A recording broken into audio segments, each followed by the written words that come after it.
je pense que pour que ce pays puisse vraiment se réconcilier et avancer comme il le faut, il faut tenir compte de ces petites casseroles, de ces petites situations qui sont très encombrantes et qui perturbent l'évolution et l'équilibre démocratique et politique et stabilité de ce Cameroun. Si nous ne tenons pas compte de ces aspects-là, si nous ne tenons pas compte de ces situations-là, nous aurons du mal à évoluer et avancer parce qu'on se rend compte qu'il y a tellement de rancune, il y a trop de rancune.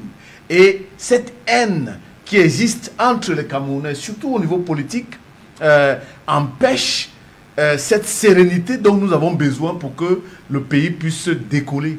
Et tant que nous allons rester dans cette situation où chacun se méfie de l'autre, ou quand on est un peu plus fort, on essaie d'écraser l'autre, ou on essaie d'étouffer l'autre, ça veut dire que quand vous ne serez plus là, est-ce que ça va être une situation de revanche permanente dans laquelle le Cameroun va se retrouver dans les prochaines années? Je pense que cette situation m'inquiète beaucoup, parce que si nous évoluons dans ce couloir de revanche et d'empêchement de faire évoluer les autres, même si ce sont des adversaires, je pense qu'à un moment donné, il va falloir quand même qu'on siffle un peu la fin et que, quelque part, on essaye de donner l'impression aux Camerounais qu'on a envie de passer à autre chose.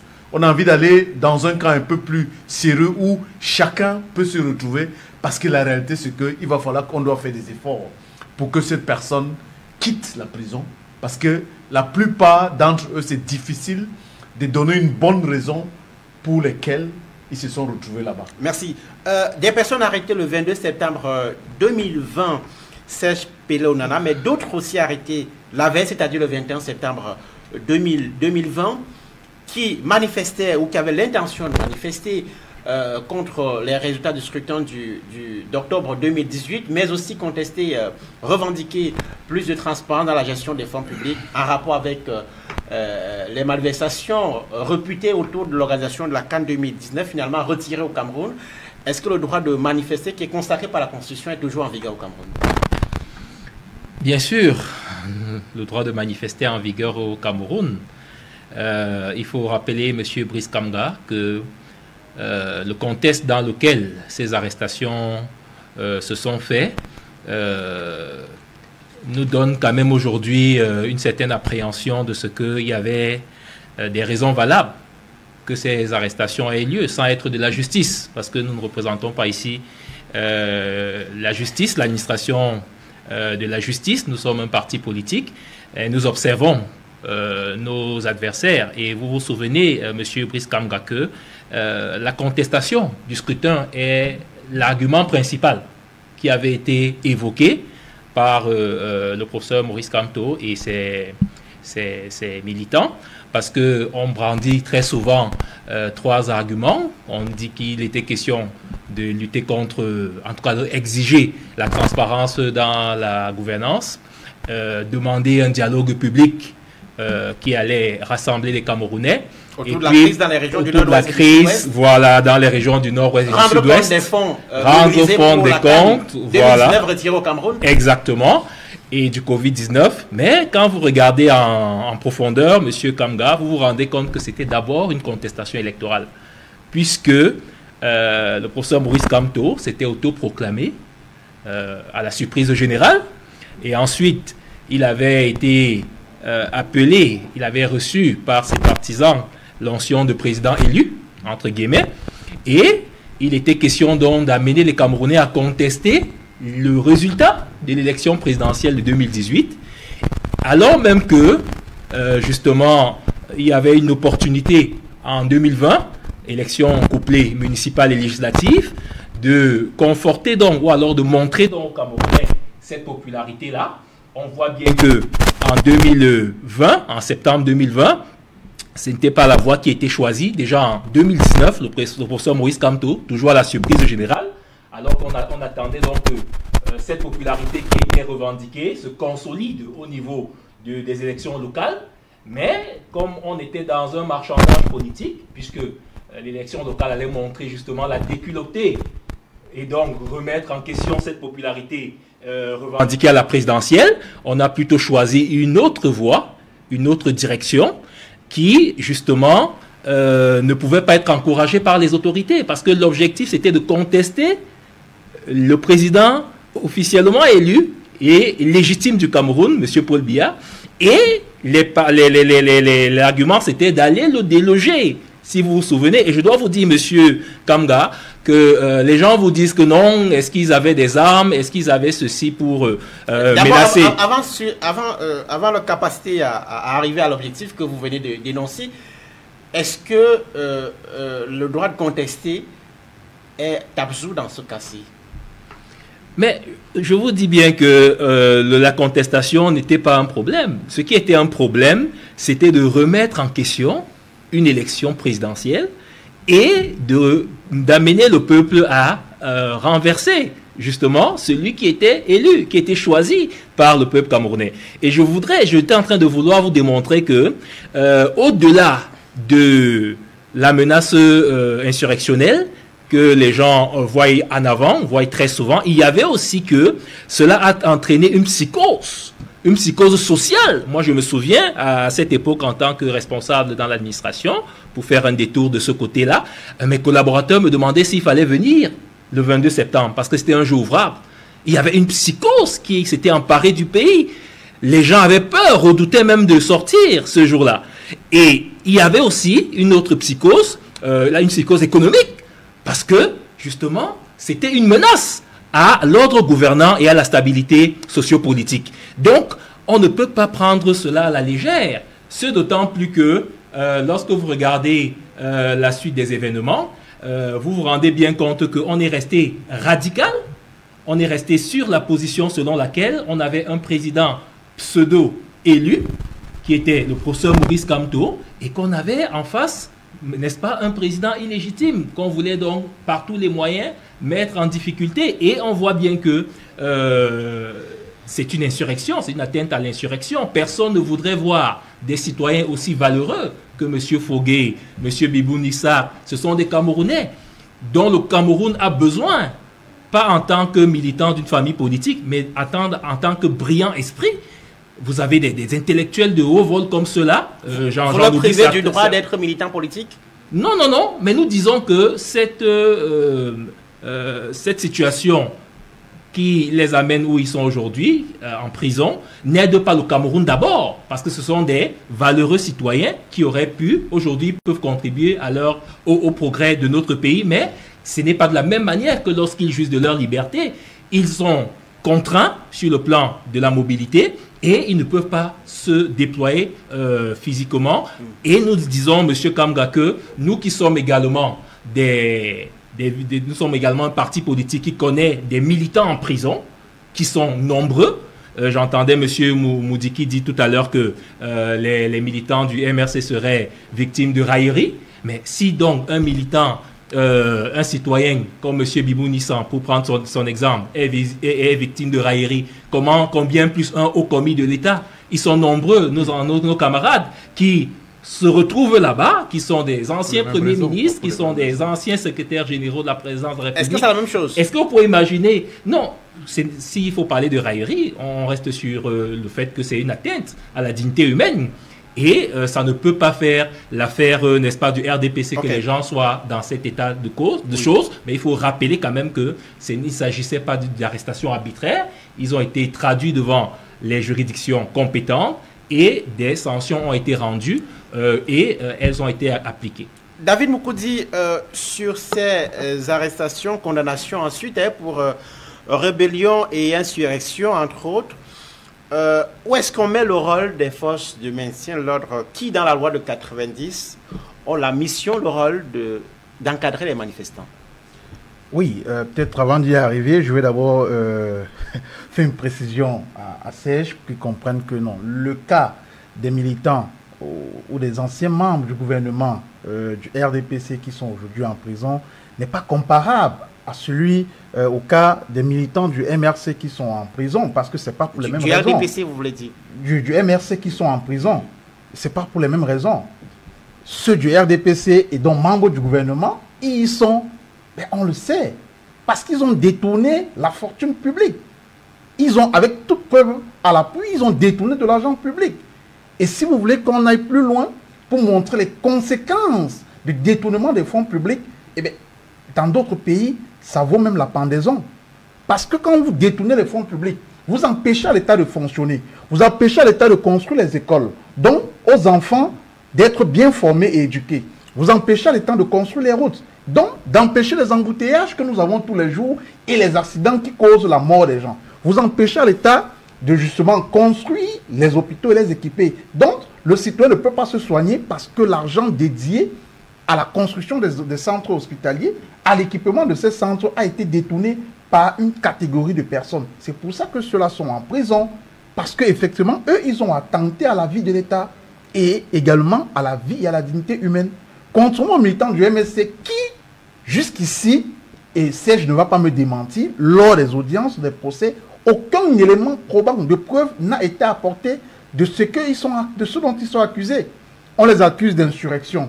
Quel élément probant? Vous savez, le code pénal ne se limite pas à la présomption. Il faut l'élément matériel pour condamner quelqu'un pénalement. C'est-à-dire qu'on se limite parce que Donna Brice a dit « Demain, je vais marcher de la Mobile Bonacouama jusqu'à chez le gouverneur. » Que ça suffit qu'on vienne le prendre, qu'on le jette à Niebel et qu'on dise insurrection. Mon Dieu, non, c'est pas ça l'insurrection. Est-ce qu'il est passé à l'acte? Quels étaient les éléments matériels, les mobiles qu'il a essayé de mobiliser pour passer à l'acte? Est-ce que nous avons les éléments qui prouvent effectivement que les militants du MRC en 2020, 2019 et 2020 avaient suffisamment un programme détaillé pour mettre en place l'insurrection? Alors, sur le rôle d'encadrement des forces de maintien. Et donc, ça me permet de dire justement, même lorsque nous organisons, un parti politique organise une manifestation publique, une marche, c'est qu'il y a un droit. Il faut toujours commencer par rappeler que c'est un droit constitutionnel et c'est un droit qui est consacré par les instruments ratifiés au niveau international et au niveau régional, donc à l'ONU et au niveau de l'Union africaine par l'État du Cameroun, qui demande à ce que les États prennent des dispositions pour sécuriser les manifestations. Au même titre que les organisateurs de la manifestation prennent toutes les dispositions sécuritaires pour qu'il n'y ait pas de dérapage. Je pense que jusqu'ici, l'un des partis qui a démontré que c'est lors de ces manifestations publiques et politiques qui a soigné les dérapages, c'est le parti au pouvoir, c'est le RDPC. On a vu lors des manifestations organisées par ce parti, les militants faire des casses. On a vu comment ils ont brûlé certains édifices. Mais où sont-ils aujourd'hui? Sont-ils devant les tribunaux militaires? Ont-ils pris 7 ans d'emprisonnement, 10 ans d'emprisonnement pour certains des autres? Non. Mais comment se fait-il qu'on arrive à ce qu'une manifestation qui a été annoncée, qui n'a plus eu lieu, qu'on se retrouve à aller pourchasser certaines personnes jusque dans leur domicile? Vous savez qu'il y a les militants du MRC qu'on n'a pas pris en route. On allait chercher dans leur domicile. Donc ils ne sont même pas sortis dans la rue pour commencer toutefois à manifester ou à marcher.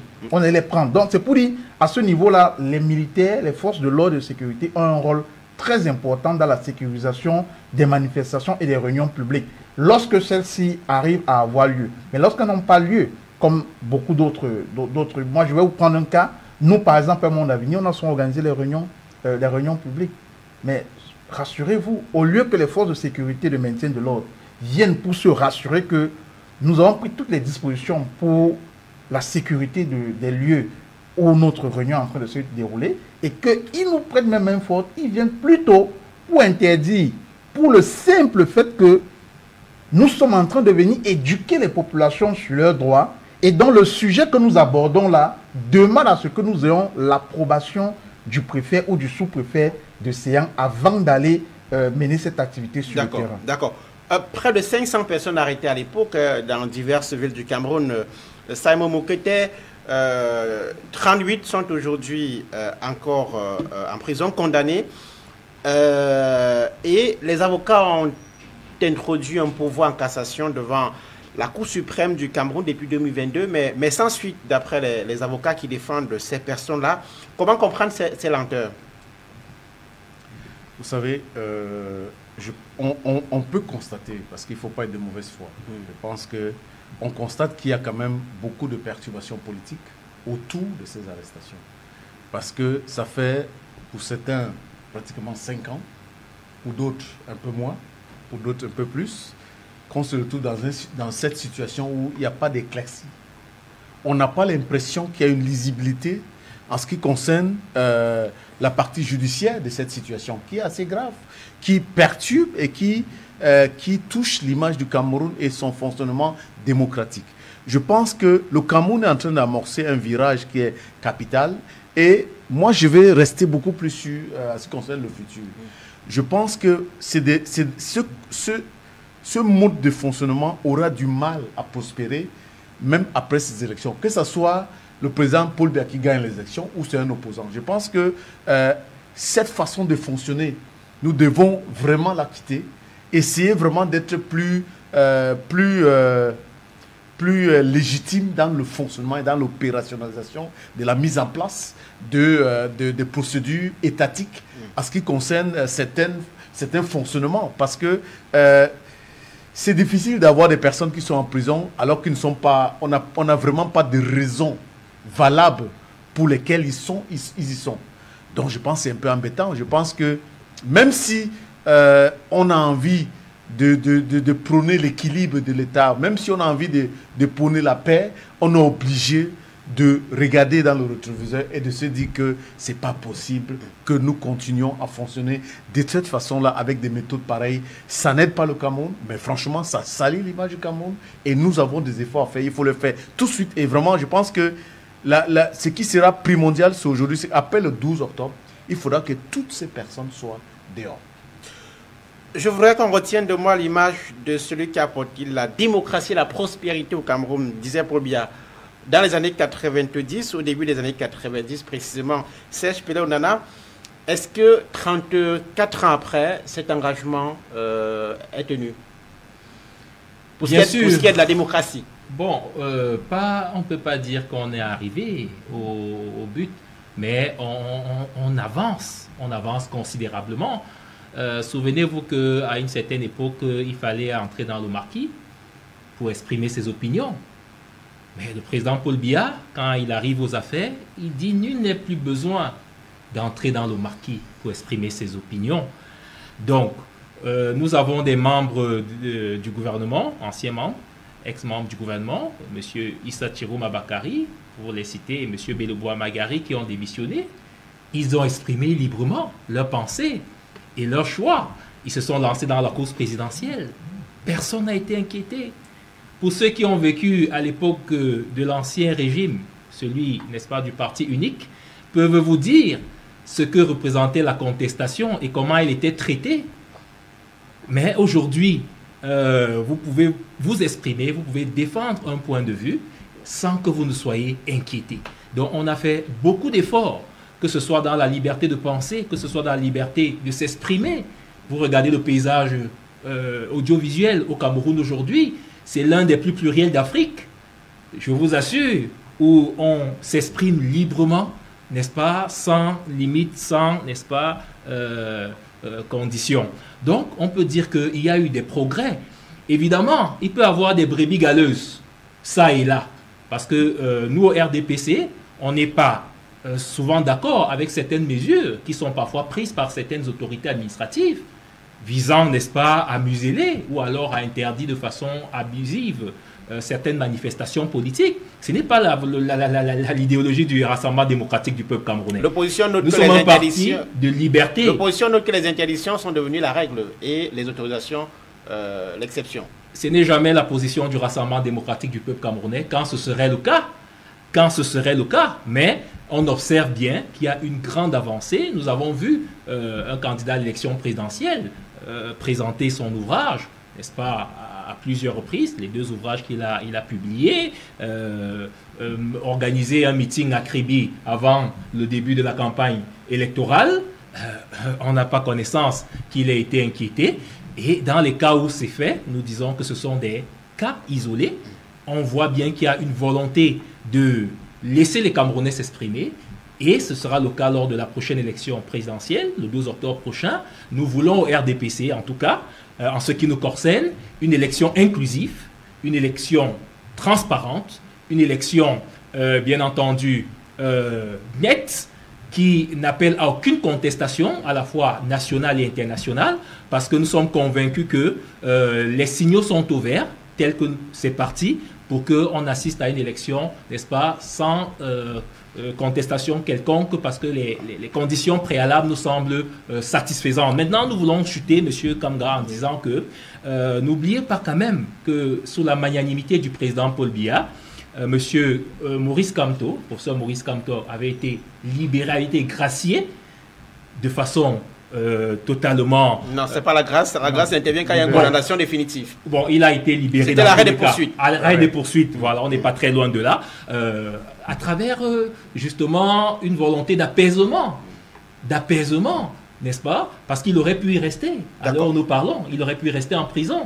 Oui, en attendant. Peut-être qu'il aurait été un meilleur leader s'il avait posé comme condition que ceux qu'il a entraînés, n'est-ce pas, en prison, sortent avec lui. Peut-être ça aurait facilité la tâche à ceux qui y sont encore aujourd'hui. David Moukoudi, Amnesty International demande dans sa sortie la plus récente la libération immédiate de ces personnes qui sont encore en détention. C'est une nouvelle mauvaise publicité pour le Cameroun sur le plan international? Peut-être avant d'y arriver aussi, non, je voulais dire, d'habitude on entend souvent ça, ce que le professeur Maurice Kamto, je ne pense pas qu'il a entraîné qui que ce soit dans quoi que ce soit. Quand on est leader d'un parti politique, on est leader d'opinion, eh bien on a une vision, on partage sa vision avec les gens, et les gens adhèrent à cette vision et militent avec vous pour l'avancement et l'accomplissement de cette vision. C'est pour ça justement que Serge est derrière le président Paul Biya, pour sa vision. Donc il ne va pas dire que si demain ou après-demain quelque chose lui arrive parce qu'il a manifesté, que ce serait de la faute du président de son parti qui l'y aurait entraîné. Non, il ne faudrait pas qu'on cherche toujours à vouloir diaboliser l'homme, parce que c'est ça que nous disons et que les gens ont l'impression que nous défendons forcément le professeur Maurice Kamto. Oui, à un moment donné, il faut défendre parce qu'on réalise que le discours parfois qui est tenu, c'est comme si c'était un discours ciblé sur la personne. Parce que je vais prendre cette petite parenthèse avant de revenir à votre question. Vous vous souvenez, on a un député de la nation, avant qu'il soit député lors des élections, qui a fait le témoignage qu'il a menacé tout un procureur au téléphone de brûler son bureau s'il ne rendait pas les résultats tels que tous ont dans leur PV. Mais rien n'avait été fait à ce député. Pas pour dire qu'il fallait lui faire quelque chose. Mais pourquoi, lorsque c'est le professeur Maurice Kamto qui fait juste une petite déclaration, on enflamme? On trouve qu'il est l'homme à abattre, c'est lui qui veut détruire le pays. Pourtant, jusqu'ici, il n'a jamais tenu même un discours menaçant de violence de ce genre. Donc, on a l'impression que non, soit c'est lui qui est ciblé personnellement avec son parti, soit il y a autre chose derrière. Maintenant, revenons par rapport à cette sortie d'Amnesty International. Une énième sortie, d'autres ONG ont réagi sur ces arrestations depuis de nombreuses années. Je veux dire qu'un monde à venir, c'est le travail que nous faisons depuis. C'est de dénoncer les cas de violation, nous documentons, nous faisons les rapports que nous adressons aux autorités administratives chaque année, chaque trimestre, chaque semestre. D'ailleurs, d'ici la fin de ce mois, nous allons produire le rapport sur l'état, la situation de violation des droits de l'homme au Cameroun pour le premier semestre de cette année. Un rapport qui est produit avec le concours de plusieurs autres organisations, près d'une trentaine. Et c'est des choses que nous disons tout le temps, que nous dénonçons. Mais nous sommes parfois écœurés de savoir que lorsque nous le disons, on a l'impression qu'on n'est pas très écoutés. Il faut absolument que ça vienne toujours des organisations internationales, des organisations qui sont loin du pays, qui prennent position sur ces choses. Pourtant, la plupart du temps, la plupart de ces organisations s'appuient sur les rapports des organisations au niveau national. Donc, elles n'inventent rien, elles ne disent rien, elles disent simplement ce que nous disons depuis longtemps et nous interpellons les pouvoirs publics à prendre toutes les mesures nécessaires pour que justement, je crois que tout à l'heure, l'aîné Simon Moukoté le disait, nous sommes dans un contexte assez tendu où il va falloir temporiser, calmer les esprits, ne serait-ce que pour le maintien de la cohésion sociale, pour le maintien de la paix sociale. Il faut prendre un certain nombre de décisions pour faire table rase sur tout ce qui est en train de se passer. Parce que le Cameroun mérite mieux que ça.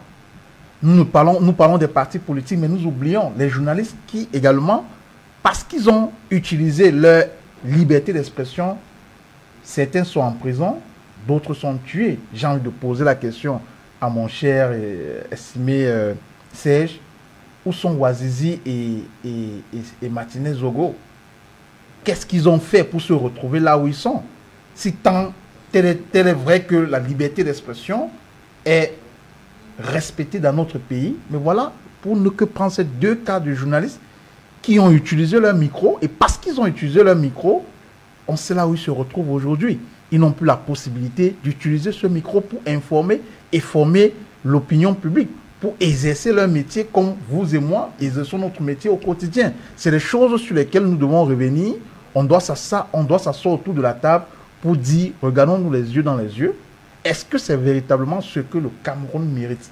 Le Cameroun qui est ce pays qui est, quand vous regardez, pas seulement dans la sous-région Afrique centrale, pas seulement en Afrique, mais dans le monde entier, à cause de sa position géostratégique par rapport à nos ressources, à nos richesses, le monde entier nous regarde. Mais nous sommes à la traîne et ça fait que au niveau international, au niveau mondial, nous ne sommes pas bien vus. Simon Mokete, vous parlez tout à l'heure des conséquences de ces arrestations, de ces condamnations. Quelles sont ces conséquences sur le plan pour les familles qui sont concernées, pour la vie politique en général, plus globalement? Il faut dire que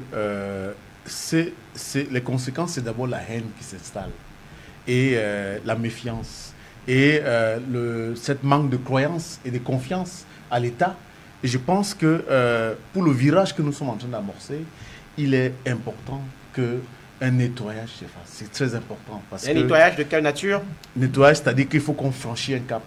On doit faire l'effort nécessaire et la population doit percevoir au niveau de l'État qu'il y a une réelle volonté de vraiment passer à quelque chose de plus positif dans la gestion de cette situation qui touche le fond et le cœur de la République. Il est important, je pense qu'aujourd'hui, le président, qu'on le veut ou non, il est en train de partir. C'est important qu'il laisse quelque chose de positif. Pas forcément que son entourage.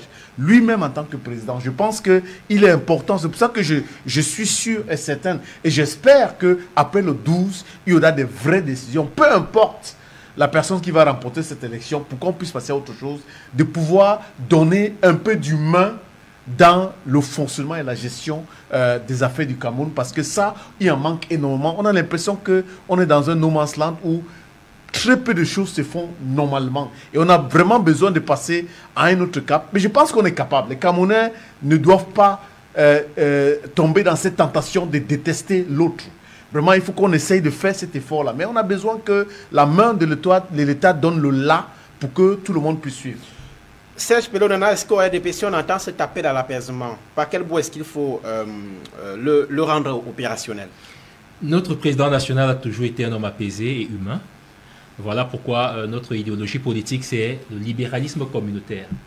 À la différence du libéralisme sauvage, si je peux l'appeler ainsi, qui met l'individu au centre de la société, notre libéralisme met l'homme et l'intérêt commun au centre, n'est-ce pas, de la politique.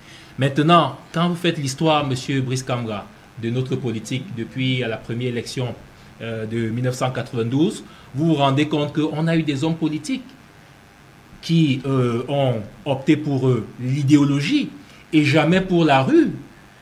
Regardez depuis 2018 à quoi ressemble notre paysage politique. On ne l'a jamais connu avant cette période-là, où on assiste à une montée de la haine, un repli identitaire et justement un appel, n'est-ce pas, à une déstabilisation des institutions par des voies insurrectionnelles. On ne l'a jamais connu avant 2018.